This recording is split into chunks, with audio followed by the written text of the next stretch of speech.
ہمارے ہاں اہل حدیث کی اکثریت اس مسئلے میں غفلت کا شکار ہے.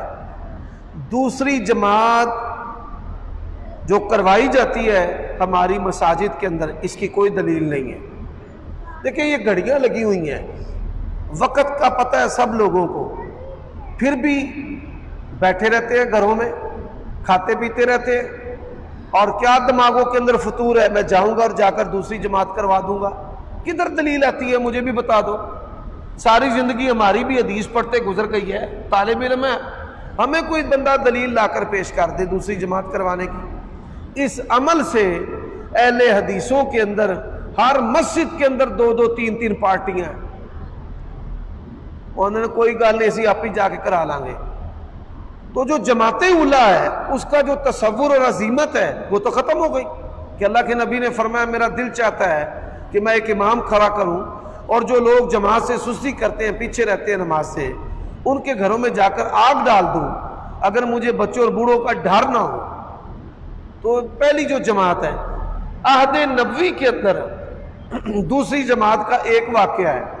کتنے واقعے؟ ایک. اور ایک واقعہ کہ بندہ مسافر تھا اور وہ آیا تو نماز ہو چکی تھی، بندہ گھر ہی نہیں سی بیٹھا.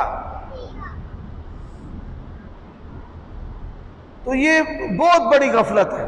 ہم تو اپنی مسجد میں دوسری جماعت نہیں کروانے دیتے. پہلی دفعہ کروا لی ہے اس نے، اگر وہ دوسری دفعہ جماعت کروا رہا ہے تو میں تو اس کی بڑی گرفت کرتا ہوں، پکڑ کرتا ہوں. اسے کہتا ہوں بھائی لاؤ دلیل کدھر ہے؟ ادھر ساتھ تمہارا گھر ہے، گپے تم ہانکتے رہے ہو، اب آ کر تم نے دوسری جماعت کیوں کروائی ہے؟ اس طرح یہ تنظیمیں کرتی ہیں. مرکزی جمعیت دا مولوی ہے تو نہیں پڑھنی، جماعت الدعوہ والے اپنی کرانی ہے، انہیں اپنی کرانی ہے. اور جتنے بھی جماعتوں کے ذمہ دار ہیں، مسئول ہیں اور امیر ہیں، ان کی خصلت اور عادت ہے دوسری جماعت کروانا.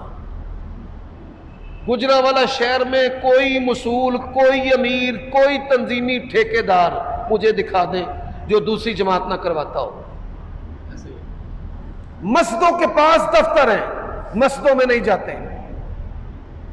دین کا ٹھیکہ اٹھایا ہوا ہے، چھت کو سر دیا ہوا ہے، موڈا دیتا ہے کہ میں بڑا ٹھیکیدار ہوں. جس کے اندر نماز اور جماعت اولیٰ کی پابندی نہیں، ایک ککھ جنہ بھی وہ دیندار نہیں. یہ بات یاد رکھنا.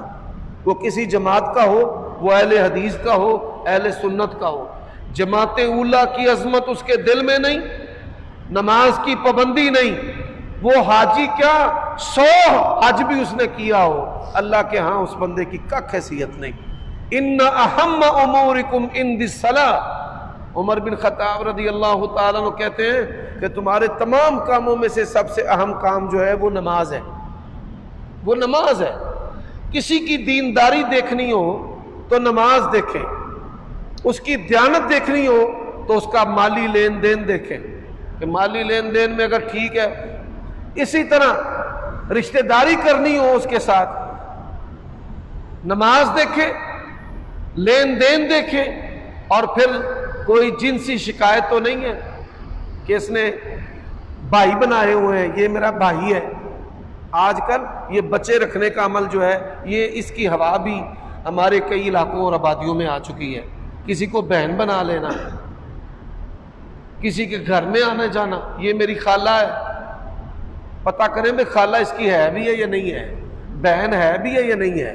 اگر ایسے معاملات ہو تو نہ دینداری ہے اور یہاں پر رشتہ داری بھی نہیں ہونی چاہیے.